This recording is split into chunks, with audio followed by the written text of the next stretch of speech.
Alhamdulillah, Alhamdulillahil ahad, wassalatu wassalam ala man fis sama ismuhu Ahmad wa fil ardi ismuhu Muhammad wa ala alihi wa sahbihi wa ba'd. Yang saya cintai, yang saya muliakan, para alim ulama, para habaib, para kiai, para asatid, para tokoh masyarakat, para aparat pemerintah, wabil khusus sahibul bait beserta seluruh panitia peringatan Maulid Nabi besar Muhammad sallallahu alaihi wasallam, beserta seluruh jamaah kaum muslimin muslimat, bapak-bapak, ibu-ibu, dan khususnya para pemuda-pemudi baginda Nabi besar Muhammad yang selalu dimuliakan oleh Allah Subhanahu wa taala.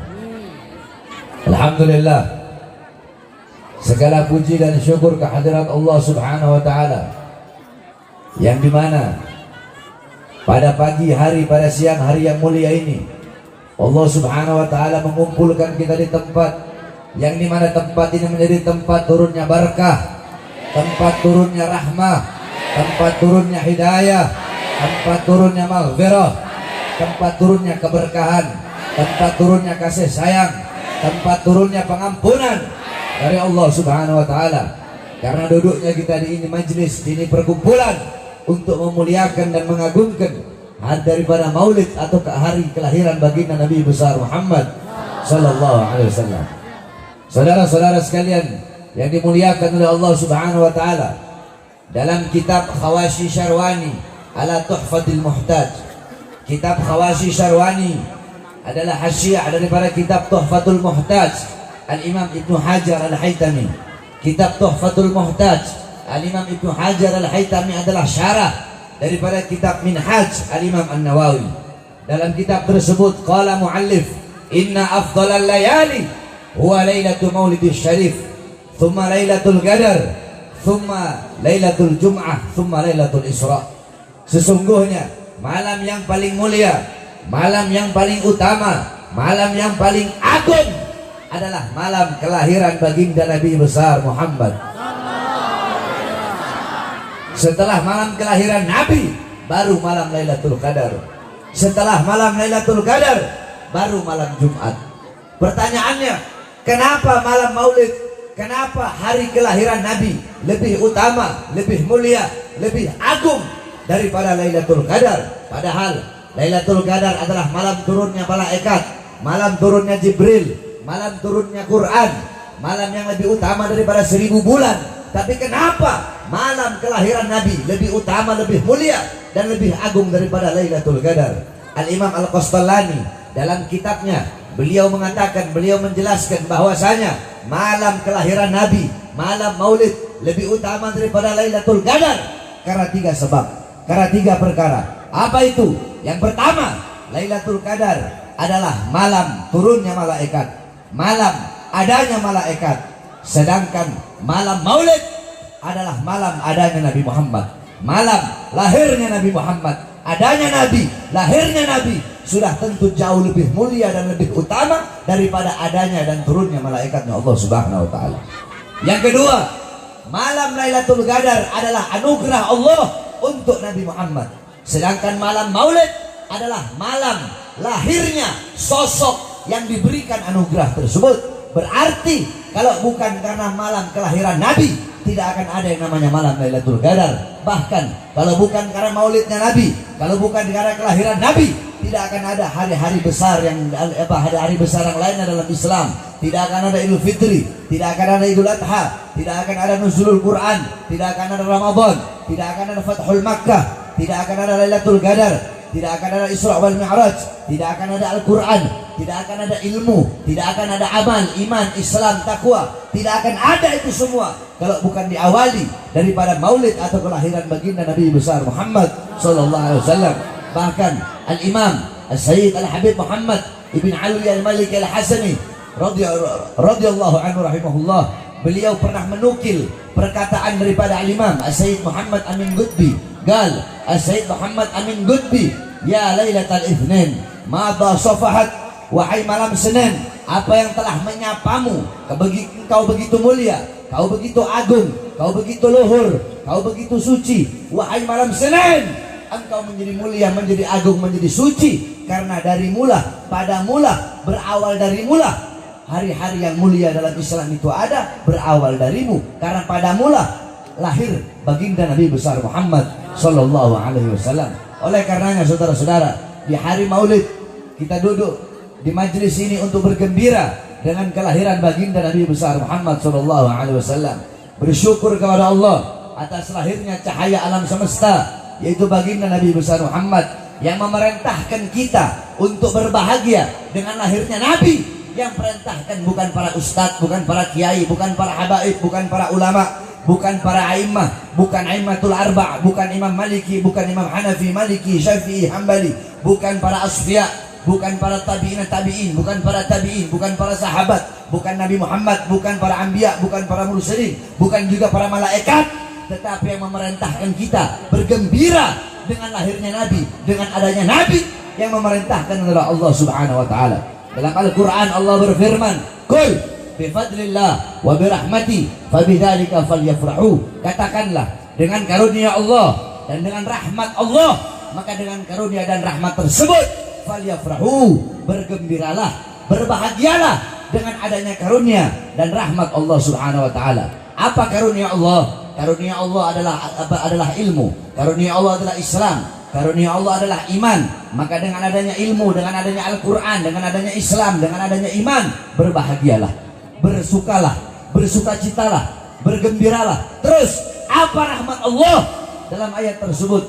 Dalam kitab Tafsir bil Ma'thur Al-Imam Baghawi, kitab Ma'alimut Tanzil, dijelaskan bahwasanya rahmat Allah dalam ayat tersebut sebagaimana dalam ayat yang lain Allah berfirman, "Wa ma arsalnaka illa rahmatan lil alamin."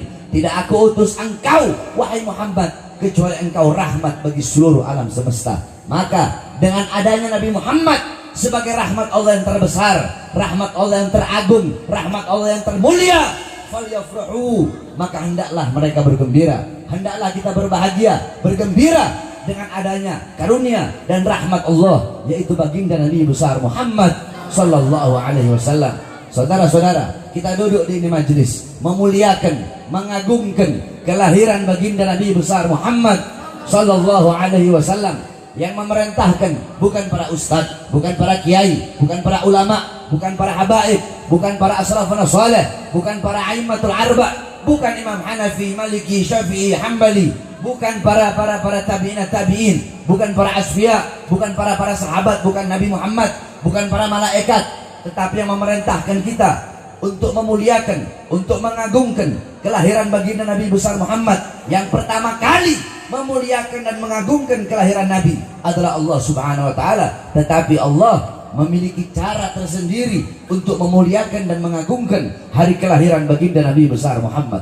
Bagaimana cara Allah untuk memuliakan dan mengagungkan maulidnya Nabi Muhammad SAW? Allah memiliki cara. Bagaimana cara Allah? Wulida sallallahu alaihi wasallam Yaumul Itsnin 12 min syahr Rabiul Awwal amal fil.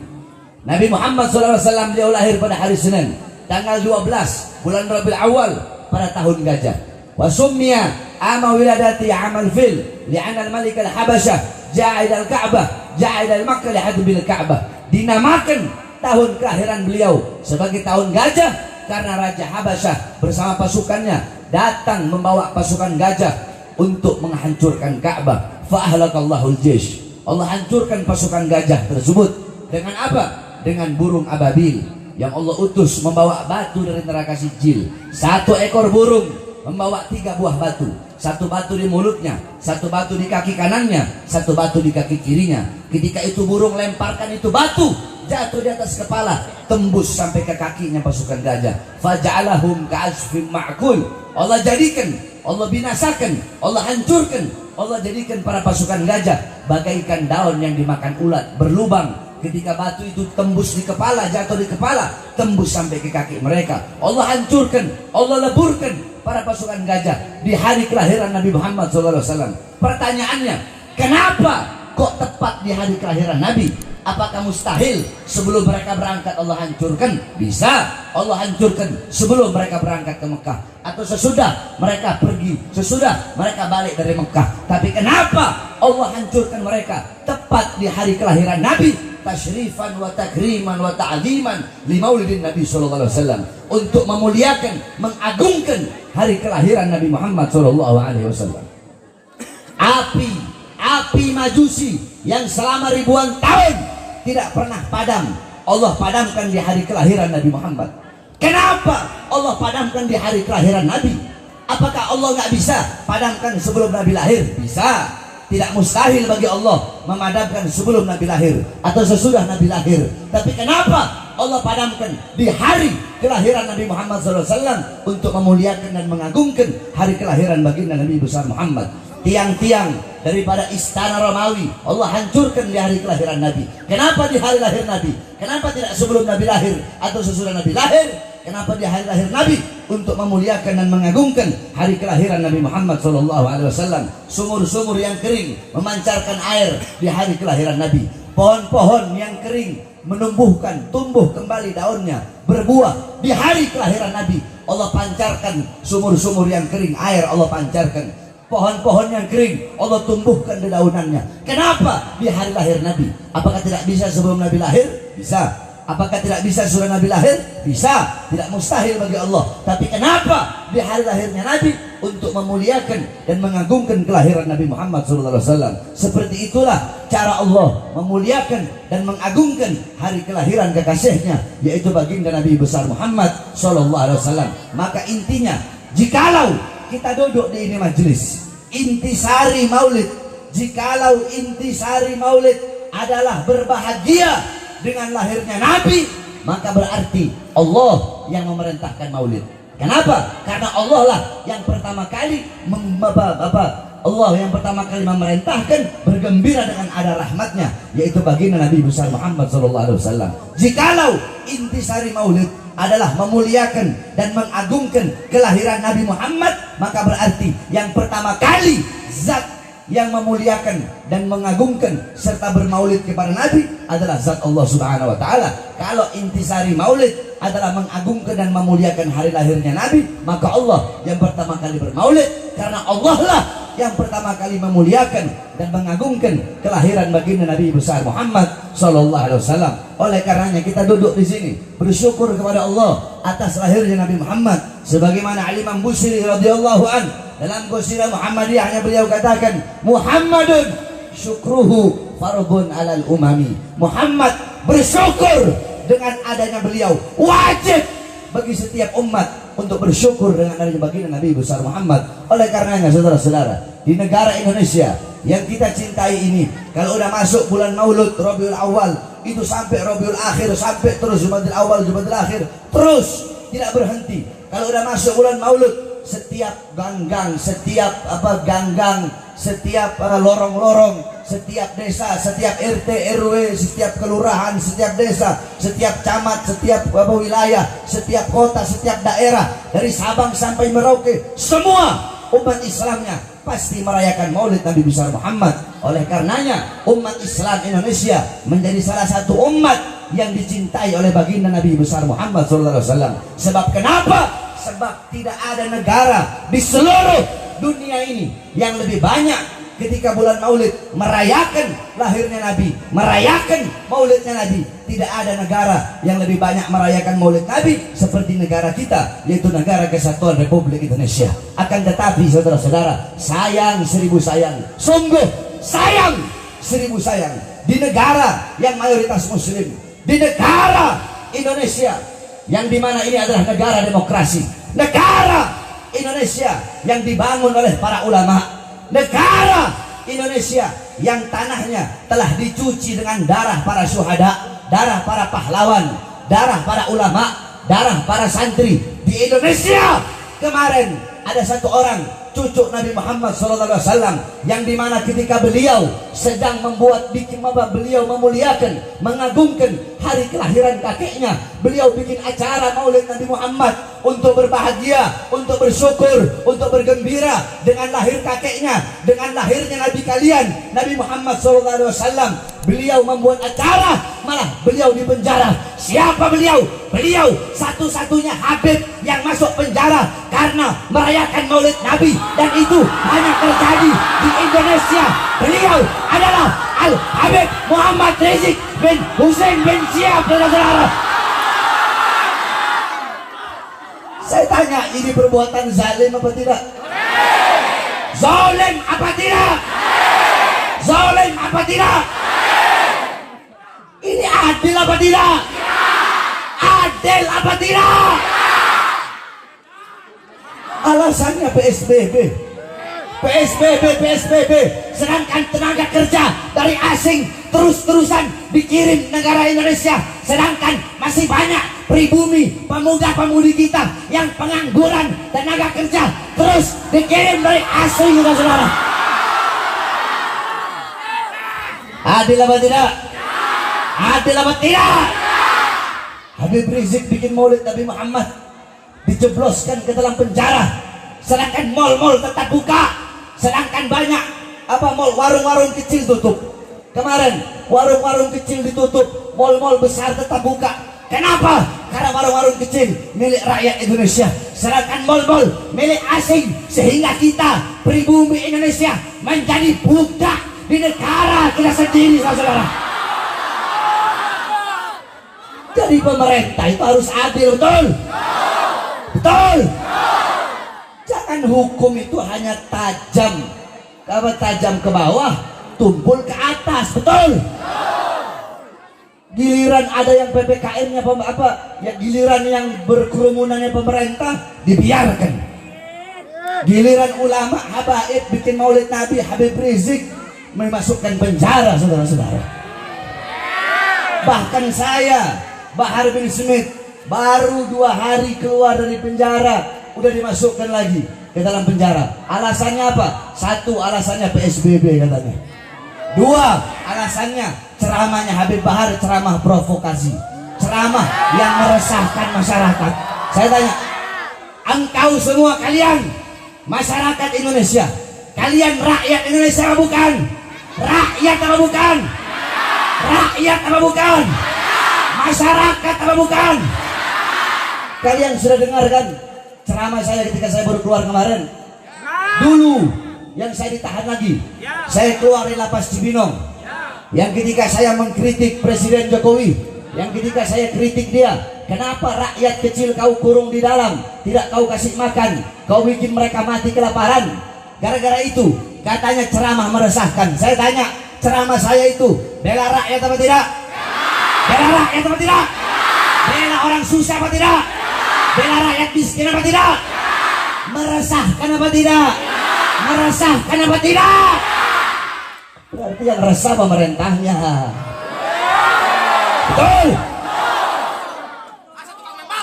Masyarakat tidak ada yang resah, rakyat tidak ada yang resah.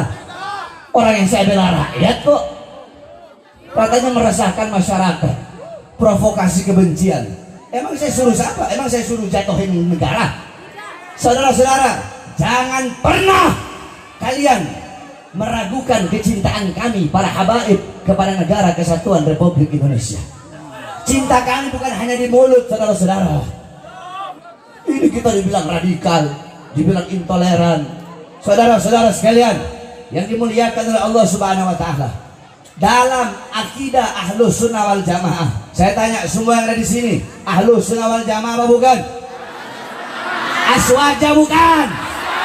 Aswaja bukan? Kita aswaja. Akidah Asy'ari Maturidi, mazhab Syafi'i. Dalam akidah Ahlus Sunnah wal Jamaah, kita Ahlus Sunnah wal Jamaah haram, dilarang untuk melawan pemerintah yang sah, untuk menjatuhkan pemerintah yang sah. Betul?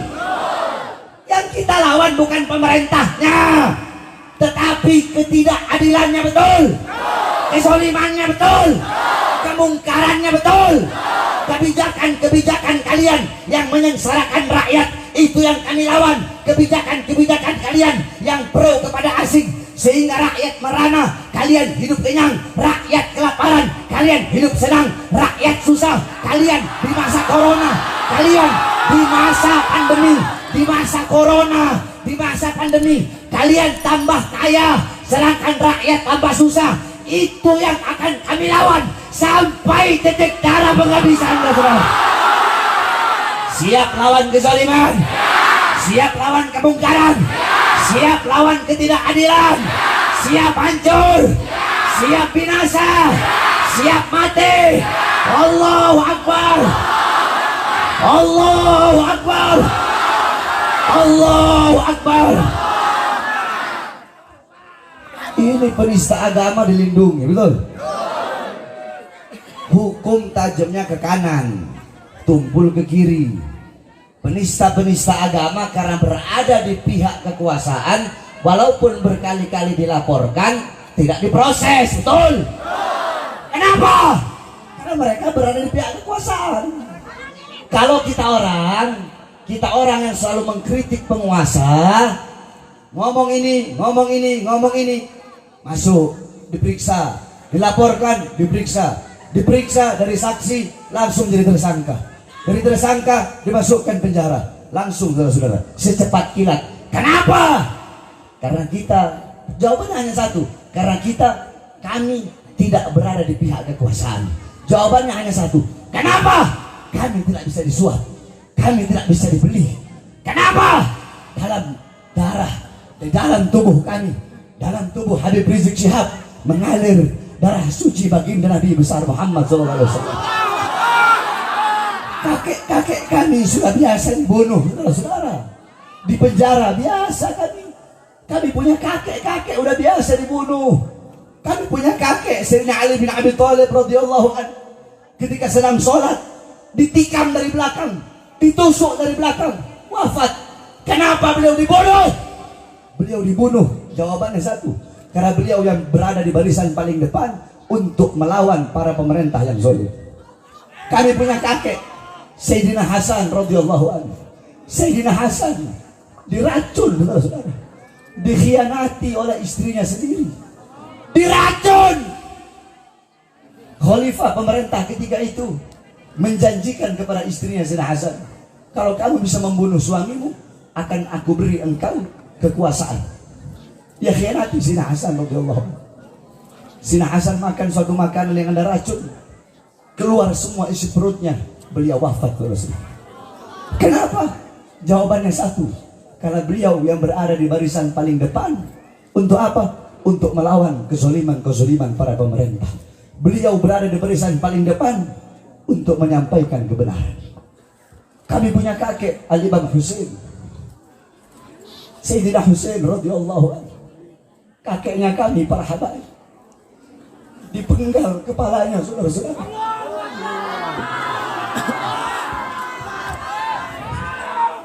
Kepalanya dipenggal.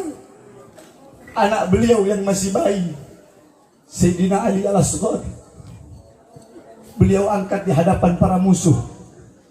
Beliau berkata, jikalau kalian ingin memerangiku, perangilah aku, tapi jangan perangi anakku yang tidak berdosa. Anakku ini dalam keadaan kehausan. Tidakkah tidak adakah belas kasihan kalian untuk memberi anakku ini minum? Yang diterima bukan minuman, tetapi anak panah, saudara. Anak panah terkena di leher anak Sayyidina Husain yang ketika itu masih bayi. Beliau disembelih kepalanya, ditancapkan di tombak, dipertontonkan. Anak-anak perempuan beliau dirantai, ditawan nenek-nenek kami. Anak beliau Imam Ali Zainal Abidin dimasukkan penjara, saudara-saudara. Itu kakek-kakek kami. Mereka biasa dibunuh, mereka biasa dipenjara. Kenapa? Karena mereka yang berada di barisan paling depan untuk menyampaikan kebenaran, melawan kezaliman, kemungkaran. Mereka tidak pernah tunduk kepada kezaliman para pemerintah.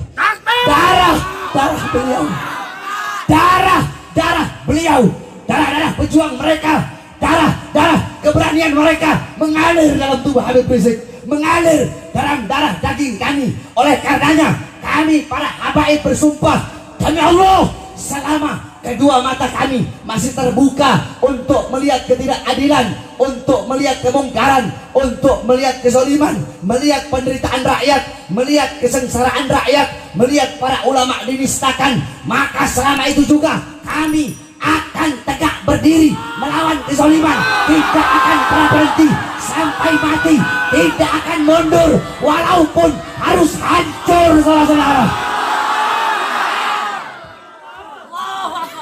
Oleh karena saya sampaikan kepada engkau semua, cukup bangkit, bangun kalian.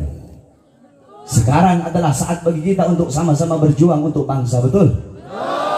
Berjuang untuk rakyat, betul? Berjuang untuk Indonesia, betul? Kita orang nggak berjuang. Kau pikir saya berjuang untuk diri saya sendiri? Hah? Buat apa saya ambil risiko masuk penjara? Buat apa? Saya tahu risikonya bakal masuk penjara. Itu minimal, risiko minimal. Risiko paling besar saya mati dibunuh. Tapi saya ambil risiko itu. Untuk apa? Untuk membela agama kakek saya.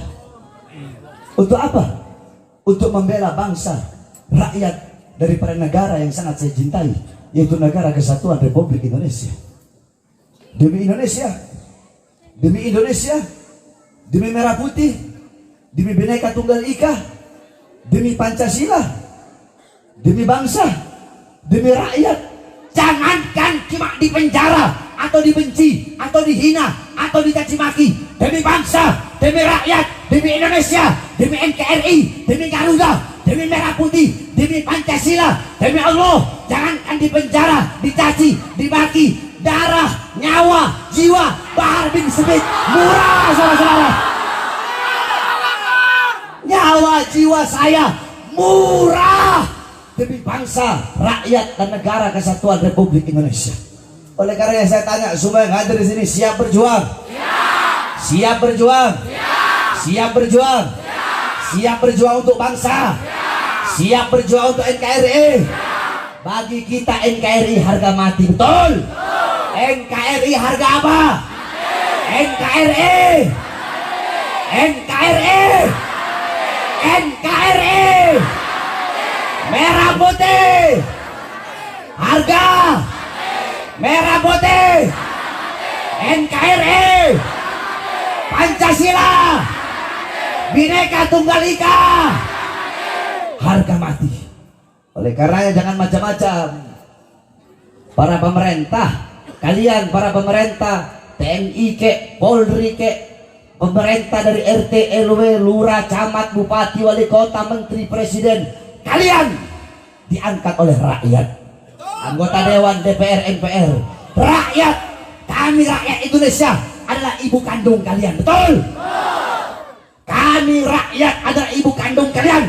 Seragam kalian, senjata kalian, tank-tank kalian adalah dari keringat kami, bangsa dan rakyat Indonesia. Oleh karenanya jangan macam-macam dengan kami rakyat Indonesia. Seragam kalian dari kami rakyat, betul? Dari kami bangsa, betul? Oleh karenanya kita doakan mudah-mudahan pemerintah kita ini jadi pemerintah yang baik. Jadi pemerintah yang jadi pemerintah yang benar. Yang tidak benar-benar, yang tidak benar Allah benarkan. Yang zolim-zolim Allah jadikan pemerintah yang adil. Kita berdoa kepada Allah Subhanahu Wa Taala. Kalau ada pemerintah yang zolim, mudah-mudahan kalau mereka nak mau bertobat, Allah hancurkan mereka. Allah binasakan mereka, saudara. Kalau ada yang tidak amanat, udah dikasih peringatan. Kau yang amanat, udah dikasih peringatan, tetap tidak amanat, udah didoakan, tetap tidak amanat. Dan kita doakan biar Allah hancurkan, betul? Dan terakhir, kita doakan saudara-saudara kita yang dilanda musibah di daerah Semeru, saudara-saudara. Karena qala Rasul sallallahu alaihi wasallam, "Mathalul mu'min mathalul jasad, idza ishtaka minhu 'udwun tada'a sa'iril jasad bis-sahri wal humma." Kata Nabi, perumpamaan orang mukmin itu bagaikan satu jasad.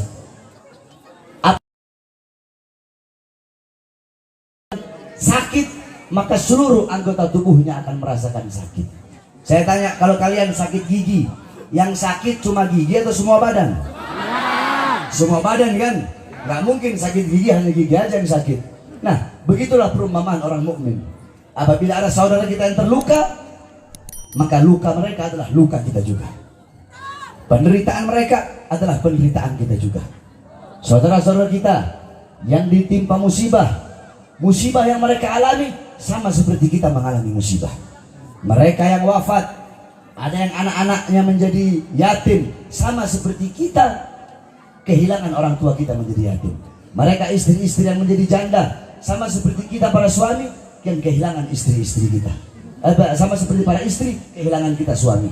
Istri-istri yang menjadi janda, ya, atau suami-suami yang kehilangan istrinya, sama seperti kita para suami kehilangan istri kita. Mereka yang kehilangan anaknya, sama seperti kita kehilangan anak kita. Mereka yang kehilangan orang tuanya, sama seperti kita kehilangan orang tua kita. Mereka yang kehilangan harta bendanya, sama seperti kita kehilangan harta benda kita. Oleh karenanya penderitaan mereka, penderitaan kita juga. Sebab mukmin bagaikan satu tubuh. Apabila ada sebagian yang merasa sakit, maka seluruh tubuh akan merasakan sakit. Kita bacakan Fatihah agar para arwah yang meninggal dalam musibah Semeru, mudah-mudahan Allah Subhanahu wa taala terima seluruh amal ibadahnya para saudara-saudara kita yang terkena luka, mudah-mudahan cepat Allah pulihkan cepat. Allah Subhanahu wa taala angkat segala macam penyakitnya.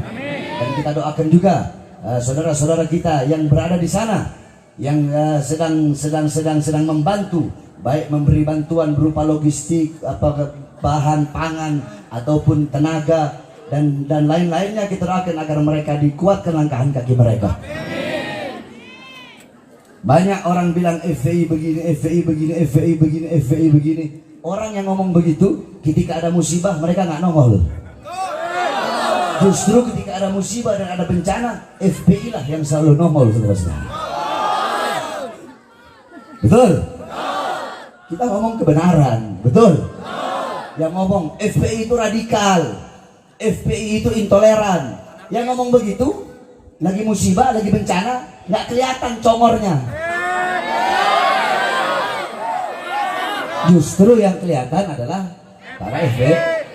Mudah-mudahan bukan hanya FPI, semua yang turut membantu, baik dari pemerintah atau dari sipil, mudah-mudahan Allah Subhanahu wa taala kuatkan langkah kakinya. Amin amin ya rabbal alamin. Terakhir saudara-saudara, sebelum saya tutup, bahwasanya kami pondok pesantren kami sedang membangun pondok pesantren. Dan seperti yang sering saya sampaikan dari zaman dulu sampai sekarang, bahwasanya pondok pesantren saya haramkan menerima bantuan atau uang dari pemerintah. Bukan berarti saya anti pemerintah, enggak. Adapun pondok pesantren yang mau terima dari pemerintah silahkan, itu nggak salah, nggak apa-apa. Cuma saya ikhtiyat. Tahu ikhtiyat? Apa?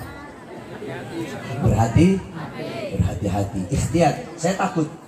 Takutnya apa? Takutnya kalau saya terima, nanti kayak ulama-ulama yang lain, dapat uang dari pemerintah, dapat uang dari pejabat, nanti dibilang, Beb, Ustadz, Kiai, itu pejabat salah, itu RT, RW, lurah, camat, atau bupati, atau wali kota, atau menteri, atau presiden salah, atau jenderal, baleho, itu salah. Kenapa nggak ditegur? Nggak enak menegur. Kemarin habis kasih amplop. Nggak enak menegur. Kemarin pesantren saya habis dikirimin semen. Nah, makanya saya ikhtiyat. Saya berhati-hati. Saya tidak mau terima bantuan. Karena itu tadi, takutnya nanti apabila ada kesalahan-kesalahannya, saya tidak enak untuk menegur. Makanya selama ini saya mau negur, mau tegur aja. Kenapa? Saya tidak pernah terima sepeser pun ditawarkan, bahkan miliaran, ratusan miliar. Saya tidak bisa dibeli, saya tidak bisa disuap, saya tidak bisa disodok sebagaimana datuk-datuk saya baginda Nabi besar Muhammad SAW. Oleh karenanya diharapkan kepada seluruh hadirin untuk mengeluarkan hartanya di jalan Allah Subhanahu wa taala. Harta yang berada dalam kantongmu bukan harta milikmu, tapi harta yang kau keluarkan itu adalah harta milikmu. Tidak ada harta yang bisa menyelamatkan seseorang dalam kubur kecuali harta yang dikeluarkan di jalan Allah Subhanahu wa taala. Oleh karenanya sama-sama kita baca Mars Pembela Rasulullah. Fadhil Habib Basim Al-Habsyi, beliau kita minta dengan hormat untuk menyanyikan Mars Prajurit Pembela Rasulullah agar para pemuda-pemudi dan para santri khususnya selalu semangat berjuang Islam. Fadhil. Prajurit Pembela Rasul, bangkitlah untuk agama, untuk negara, satukan hati, semua musuh di depan mata, lawan dia sampai berdarah, untuk agama dan negara tercipta kematian murah harganya. Maju ayo maju, habisi pengkhianat bangsa. Kami berjanji demi Allah, rela binasa demi agama. Wahai prajurit Rasulullah.